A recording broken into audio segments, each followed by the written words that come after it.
Internet sites like Twitter and Facebook have become a huge tool, as you know, in getting the word out about what is happening on the streets of Iran. In fact, it's the only way we're learning about what's happening there.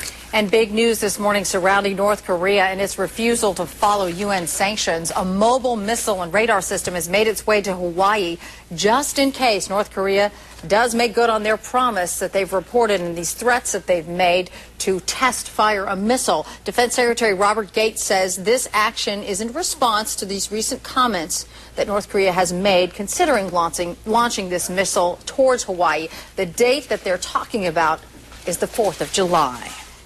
I have a feeling we'll take care of him pretty good. All right, well, when you tally up all the national security issues we're talking about this morning, we got North Korea, it's happening in Iran.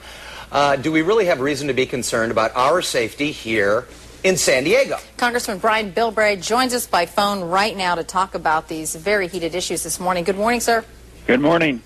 Okay, Congressman, let's start with Iran. There is a lot of talk out there. Can you believe what you're seeing in the streets of Iran right now? Well, I guess the one thing that we've always got to remember that futurists in the past thought that technology was going to use to enslave individuals, where in fact it's really being a freedom thing. You know, the government can't control the Twitters and the emails and everything else, that people are able to communicate, and government can't control that. So I think a lot of what we're seeing in Iran is that the whole new way that individual expression is free to, and possibly, you know, the fact that government can't control it. Yeah. Some people are criticizing President Obama for not being vocal enough as to what's happening that we're seeing here in the streets. What's your perspective on that? Should he be more vocal?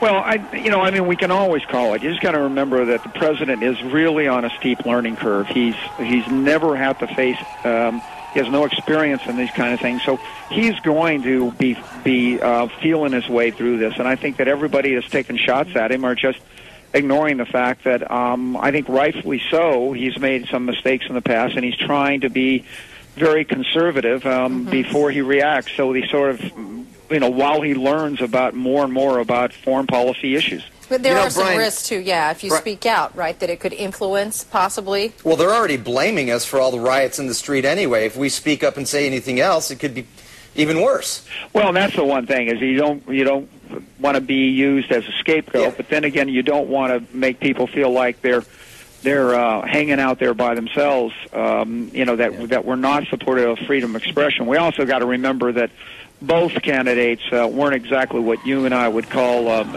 shining stars of political involvement. But the fact is, I think that the criticisms of the president, has merit, but it's not something that I think that carries a lot of weight right now. Well, in that weird system over there, the supreme leader, as they call him, has decided that the election is good, and so Ahmadinejad, I guess, is in one way or another. Hey, let's talk about North Korea, and this is a pretty scary deal. I guess we're moving some equipment toward Hawaii just in case this nut in North Korea does something stupid.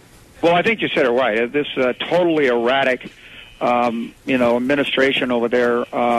The fact is that North Korea is something that's really scary. I have to apologize about the noise. We're actually ready to hold a vote here in the House, so that's what's going on. Mm-hmm. Oh, But I'll just tell you, we should expect not just a missile. We should expect that North Korea is going to be throwing a flurry of missiles, short range, mid range, long range, and the United States Navy will be out there to make sure that we welcome those missiles as they come in with our new technology. It's amazing they can't feed their own people, but they can figure out how to get missiles.